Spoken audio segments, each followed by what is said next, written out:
తప్పు అనేది లేదు. తప్పు వాళ్ళదే అని వాళ్ళు కబ్జా చేసినారని రాసినారు. మాదెందుకు చెప్తాం సార్ అట్లా? మాదెందుకు చెప్తాము? పేపర్ లో రాసినారు కదా. ఇది నాది. ఇప్పుడు నన్ను అంతా ఖర్చు పెట్టి ఇప్పుడు నా 2.5 సెంట్లు కొనుక్కున్నానని చెప్పినాను. నన్ను లేదని లేదు. ఇప్పుడు అంత డబల్ పని అయిపోయింది కదా నా కొట్టుం పేరుకి. మరి ఇప్పుడు ఏ రకాల స్థలం అంటే నన్ను ఎంత బాధపడాలి చెప్పు. ఇప్పుడు నీ చేతికి ఇచ్చిన పట్ట నీది ఎక్కడనేది చూపించినప్పుడు నువ్వు అక్కడికే వెళ్ళాలి కదా. నువ్వు నష్టపోయినావు కదమ్మా, నువ్వు నష్టపోయినావు. ఒక మాట చెప్తా, ఎవడైతే నీకు అమ్మినాడో వాడిని పోయి అడగల నీ నష్టాన్ని. ఇప్పుడు మేము దానికి బాధ్యులు కాదు. నీకు అమ్మిన ఆయన బాధ్యుడైతాడు. అమ్మిండేది స్థలం ఈడుందని చూపించిండేది ఆయన, అమ్మిండేది కూడా ఆయనే.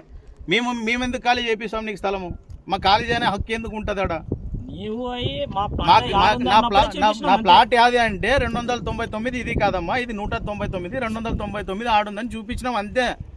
మేము ఆ రోజు బండలు బాతుకుంటున్నారు, మన పిల్లలు బండలు బాతుకుంటున్నప్పుడు సమస్య అక్కడ మొదలైనప్పుడు అక్కడ చెప్పినాం.